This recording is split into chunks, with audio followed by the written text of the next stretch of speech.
News at 10 with Trevor McDonald. Parliamentary sleaze row claims a Labour scalp. Duchess drops action to stop a book about her.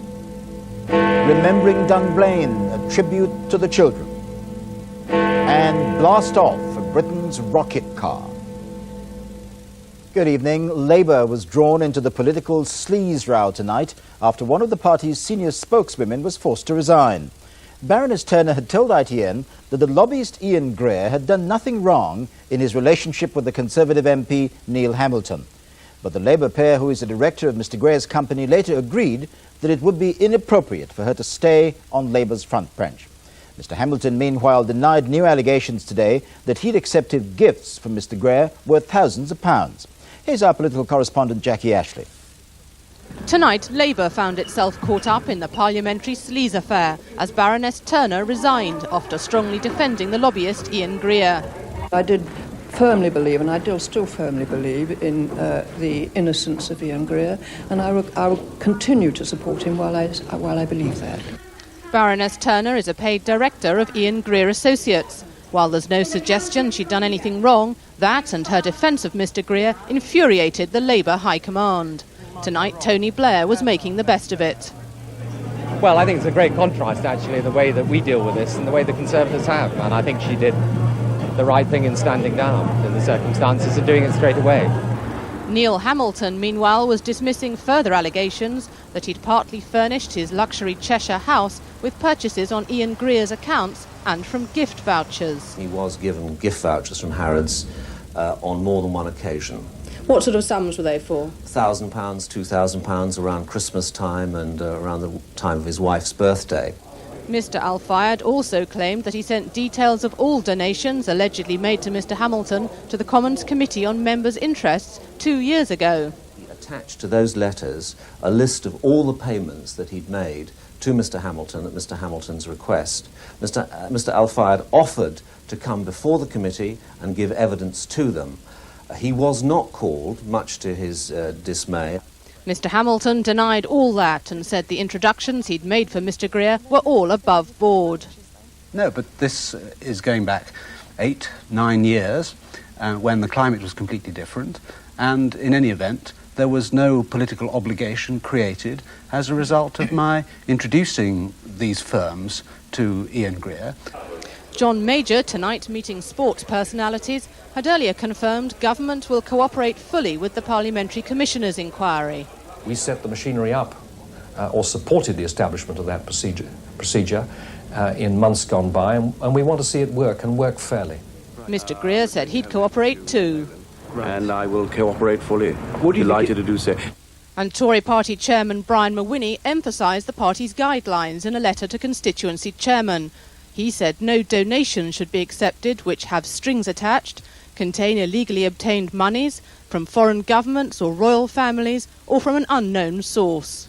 Both Labour and the Conservatives are frantically trying to reclaim the moral high ground by showing they're prepared to crack down on allegations of sleaze. But until the Parliamentary Commissioner has completed his report, it's not clear how this will affect Mr Hamilton's future. Jackie Ashley, News at 10, Westminster. The Duchess of York has abandoned her legal attempt to stop the publication of a new book about her private life. A spokesman for the Duchess said that although her privacy had been viciously and improperly invaded, she was unwilling to pay the £500,000 needed to fight the case. Here's our Home Affairs correspondent, Kevin Dunn.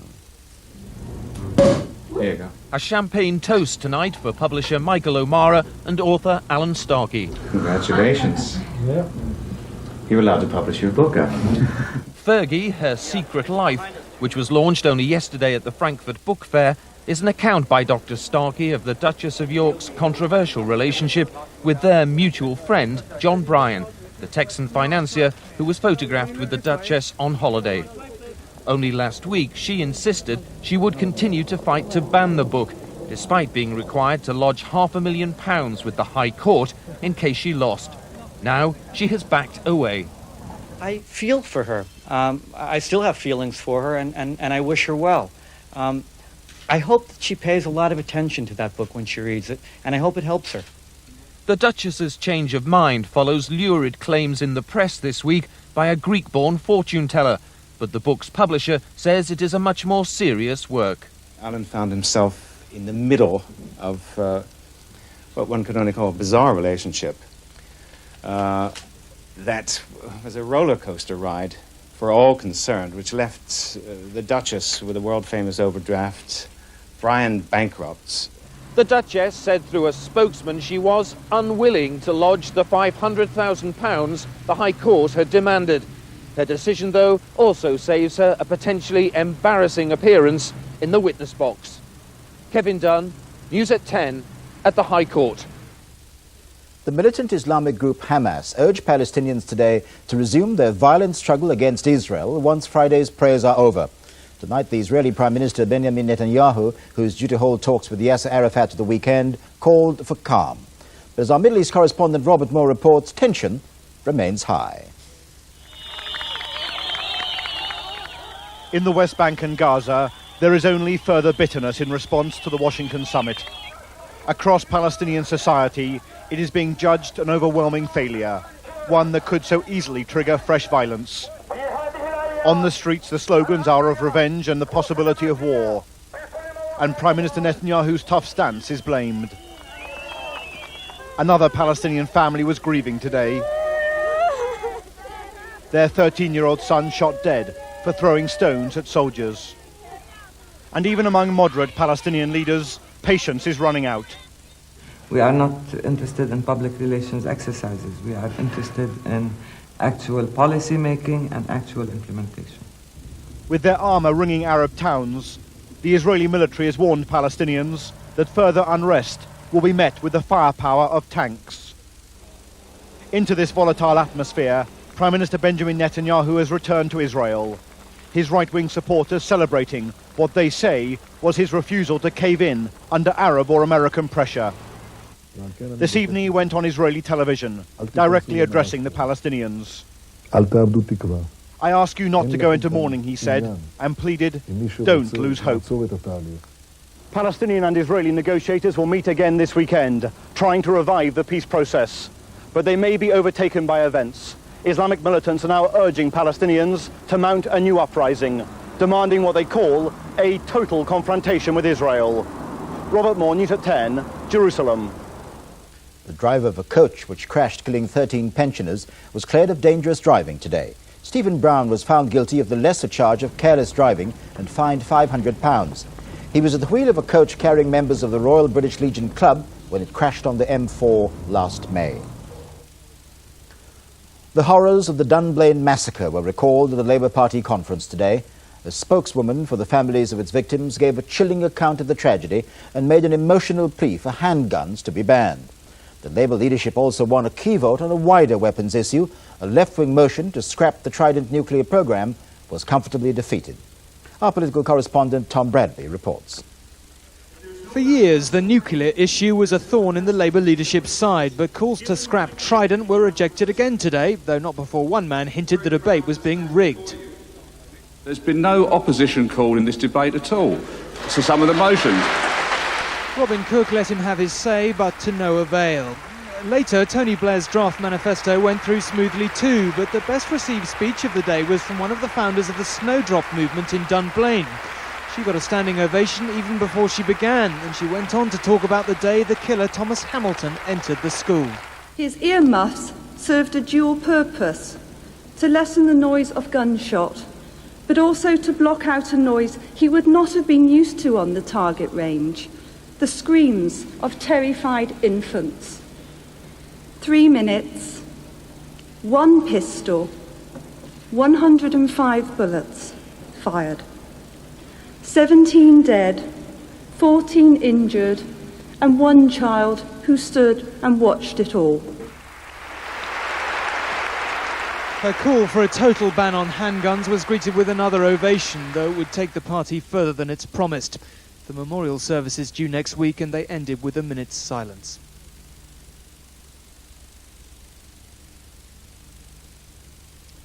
Tom Bradby, News at 10 in Blackpool. Tony Blair told News at 10 tonight that Labour's core beliefs are still firmly in place and reject Conservative claims that he's abandoned his principles. Today, Mr. Blair went out of the conference hall to show that Labour is interested in more than just set-piece debates, though there were plenty of set-piece pictures to be taken. Here's our political editor, Michael Brunson, with his own behind-the-scenes look at the Labour Leaders' Day. This was Photo Opportunity Day. Since the conference was debating defence, Mr. Blair went to see the Lancashire Regiment, just back from Bosnia. Cold soldiers, having waited for him in a biting wind. There'll be no shots in the tank, said the minders. Then we won't take any pictures, said the photographers. But later they took hundreds, as after a quick change of clothes, Mr. Blair and Alex Ferguson, manager of Manchester United, took up their positions rather self-consciously in a rather small plastic goal and fielded rather gentle penalties shot by local schoolchildren. It was, of course, all about nice images for the papers and the telly, despite the two men's efforts to elevate it into something more than just publicity or just getting votes. Oh, I don't know whether it pulls in votes or not, but it's great fun. Probably better fun than sitting in the conference most of the day. I've always been a football man, and I think there is... Have you always been a Labour man? Yes, oh, absolutely, yeah. Well, you're a proud member of the party? Yes, I always have been, yeah. Actually, Mr. Ferguson isn't a party member. Blair aides hastily explained later, something to do with his contract, but he is a member of our fundraising club. Tony Blair himself was whisked off back to the conference hall, where in the lunch break we talked about the pledges, the vows he made in his speech on Tuesday, a huge programme for government with apparently so little cash to pay for it. Yes, but the big difference with this programme is that we've said precisely where any money we want to spend should be taken from. But we're saying something far more fundamental than that. What we've described as a national grid for learning, using the new technology to get access to the very best teaching in our schools, that's not a question of spending money. You just need a government that's prepared to organise it, because the computer companies want it and the teachers want it. I vow that we will have increased the proportion of our national income we spend on education. You're talking spending there, you're holding out the promise in people's minds that big money, big spending is going to go there, and yet you're talking only about cancelling the assisted places scheme. No, we're not, because we're also saying that we're going to reduce spending on the costs and welfare bills of the benefits that go to pay for social failure. How do you answer now, and how are you going to answer in the future, the increasing Tory charge that he'll do anything, he'll say anything just to get elected? Oh yeah, you know, these Tories, I mean, for years they used to say the Labour Party was utterly unelectable. And now, because the Labour Party is electable, they say we haven't got any principles. I mean, everything that you have heard this week, these are all the basic issues the Labour Party has always stood for. But we're doing it for the modern world. As we talked on during a tour of the exhibition areas and a meeting with a group of young first-time delegates, Tony Blair confessed to, for him, a good week. I shouldn't say, and nothing has gone disastrously wrong, because it'll then certainly go wrong, but I think it's been a very good week. And by the time of the evening parties, go wrong it did, with Lady Turner's resignation. But that's been the only serious upset this week. Tony Blair and the party were determined this would be a showcase conference, all a very long way from the epic battles and the public rows of conferences past. Michael Brunson, News at 10, Blackpool. More news to come tonight, including stormy seas ahead as ferry companies merge to battle against the Channel Tunnel. The Indian brides burned alive by families demanding bigger dowries. And Britain's supercar en route to shatter speed records. 150 to 190 in 1 second. That, by anybody's standards, is performance.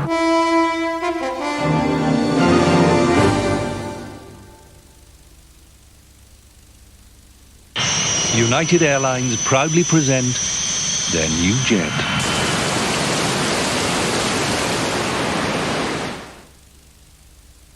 Tales of the Black Horse, the lightning loot. Once there was a giant who was tired of clumping about the land, putting the wind up people. So he raided his nest egg and went to buy a cart.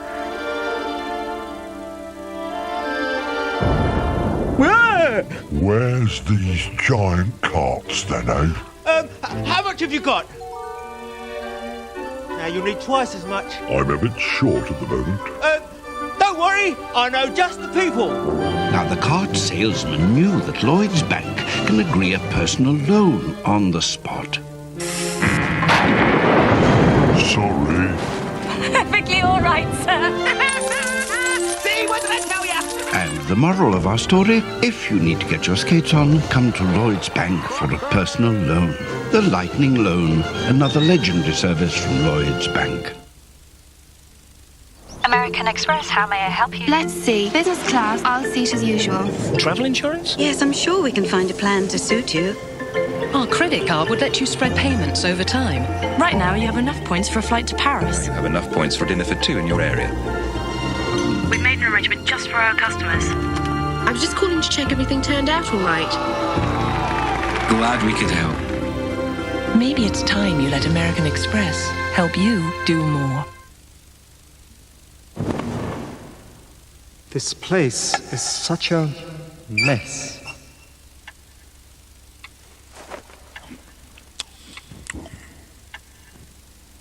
Time to go. Yes.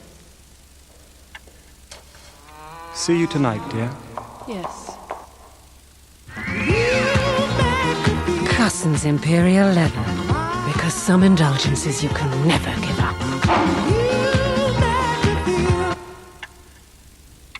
Are you asleep?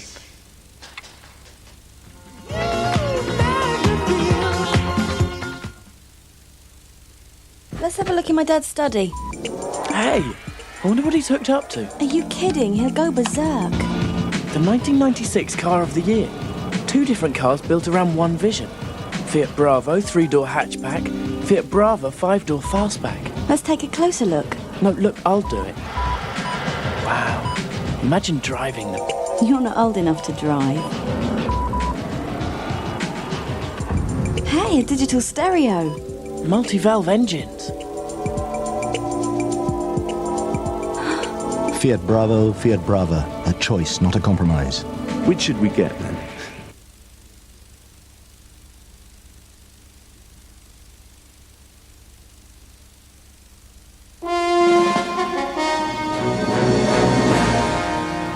Welcome back. Britain's 2 leading ferry companies confirmed the loss today of at least 1,000 jobs after they agreed to merge their cross-channel operations. P&O and Stena Line are getting together to take on the challenge of the Channel Tunnel. The companies say they'll save £75 million. Consumer groups say it could result in higher fares. From Dover, here's our South of England correspondent Robert Hall. Rough seas on the Channel tonight. Rougher times ahead for those who depend on these ports for their livelihoods. Released from government restrictions, a new ferry company will sail from Dover next year. P&O Stena Line will have saved £75 million. A fifth of the current workforce will have lost their jobs. If it didn't happen, then what is the future for the 5,000 people in the combined companies? The difference now is, although some may not be part of the ongoing party, and it's our job to help as much as we can on that transition, it means that the vast majority will have an extremely exciting career ahead, competing with the town into the next century. In supporting their decision, P&O Stena lay the blame firmly on the success of their underground competitor, which now carries 40% of the cross-channel traffic, leaving too many ferries operating far below capacity. 2 vessels will leave service by the end of the year. More are expected to follow. Fewer ferries and, say analysts, higher prices. There were offers all the way through the summer. People were going off on day trips for peanuts. That's all going to end. The impact of change will be felt on both sides of the Channel. The ferries are a vital source of income for both Dover and Calais. Jobs are at risk far beyond the dock gates. We did all know this was coming and there would be rationalisation, but we'll just have to try and weather this one. We've been hit many times before. Town and port have done their best to preempt today's decision, opening a new cruise terminal and expanding freight facilities here. But that can only be damage limitation, and many in this part of Kent face a bleak winter. Robert Hall, News at 10, Dover. A court was told today that a mother who was fascinated by the occult killed her own son and laid his body out like a sacrificial victim. Ruth Neve is accused of strangling 6-year-old Ricky with his own clothes. She denies the charge. Here's our Midlands reporter Eric McInnes. The Crown's case against Ruth Neve was outlined today. She murdered her son, it was alleged, because he was a stumbling block in her life. According to the prosecution, Ricky was killed with his own clothing. It's alleged his mother pulled his clothes up over his head before strangling him. Neve then took his body to this wooded copse. She undressed him and laid him out, his arms and legs ritually placed like a sacrifice. It was alleged Ruth Neve had committed a bizarre murder. She was deeply interested in black magic. Was it too far-fetched, the jury was asked, to connect this obsession with her young son's death? In court, the prosecution painted a picture of a woman who could not cope with her unruly child, a mother prone to violence, with a husband who disliked Ricky, a husband whom she adored. The court was told that Ruth Neve was a drug addict who had a history of abusing her son. It was alleged that she would beat him if he refused to shoplift in order for her to purchase drugs. She would send him out in the middle of the night to bring drugs back to the house. Ricky was a 6-year-old boy who was streetwise beyond his years, a rogue. He was difficult. It was suggested by the prosecution that Ruth Neve murdered him, sacrificed him, in order to maintain a relationship with her second husband. Ruth Neve was returned to prison tonight. She has waived her right to attend a court visit to the murder scene, which will take place tomorrow morning. Eric McInnes, News at 10, Northampton Crown Court. British Gas has rejected a recommendation which would have meant a £28 cut in the average gas bill. The company said plans put forward by the regulator, Claire Spotswood, were unworkable and unjustified. The issue will now be referred to the Monopolies and Mergers Commission. The funeral of the IRA suspect Dermot O'Neill, who was shot dead by police last week, took place in County Cork today. Mourners were joined by senior Republican figures, but the IRA observed the family's request for there to be no paramilitary display. And 5 people were hurt today in an explosion at the chemicals plant near Bristol. Local people were warned to stay indoors after a toxic cloud formed from the fire caused by the blast. Police in India are battling against a crime wave deeply rooted in the country's culture. For thousands of young brides every year, a marriage certificate becomes a death warrant. The executioners are mothers-in-law. The motive? Money. If a bride's family fails to top up her dowry, she risks being burned to death by her husband's mother. Tonight's special report from our Asia correspondent Mark Austin contains pictures you may find disturbing. In a hospital bed in the Indian city of Pune, a young bride lies in excruciating pain. There's little the nurses can do. She was doused in petrol and set alight. 35% of her body is covered in terrible burns. She's another victim of one of this country's ancient social evils. But in India, bride burning is a crime they can no longer hide. In a rural village, this woman is being taken in for questioning by a special team of police set up to deal with bride murder or torture. She's accused of assaulting and trying to starve her daughter-in-law in an attempt to extort more money from her family. The woman's taken to a police station where an extraordinary scene is played out. She pleads her innocence, while the victim, whose father-in-law also attempted to rape her, sits distraught in the corner. The mother-in-law is arrested.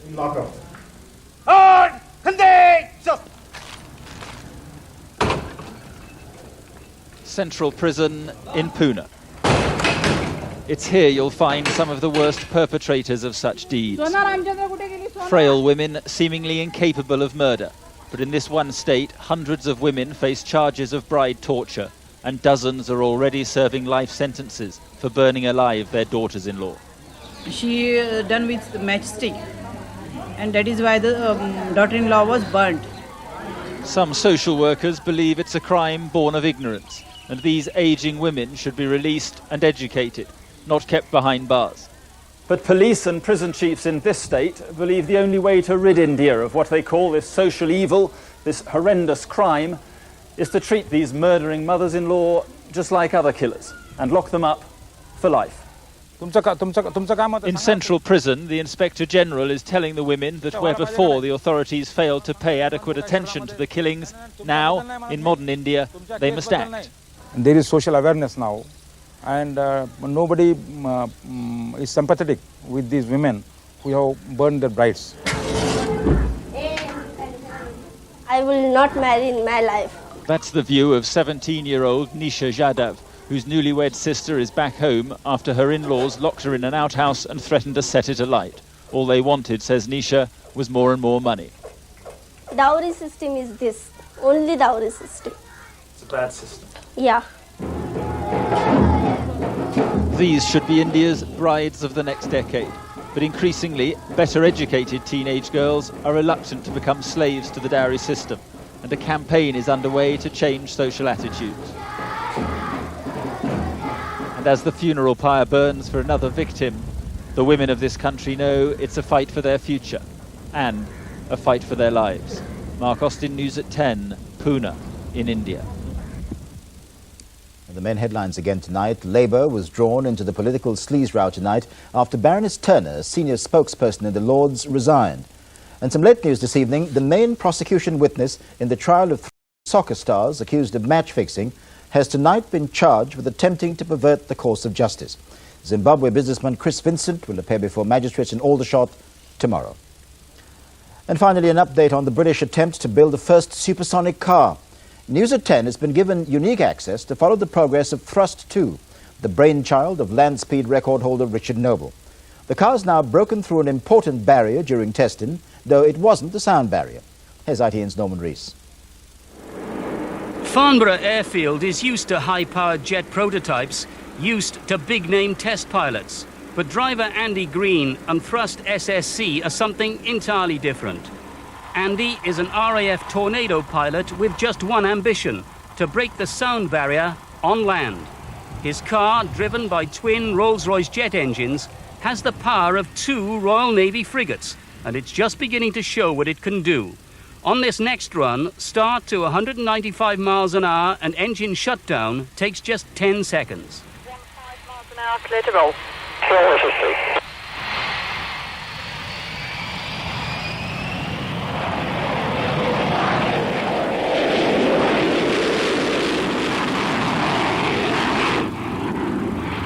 On a limited runway, this is just about as fast as they can allow Thrust to go. But it's enough to convince the team they have a world beater. The full afterburner lit at 150 miles an hour, 150 to 190 in 1 second.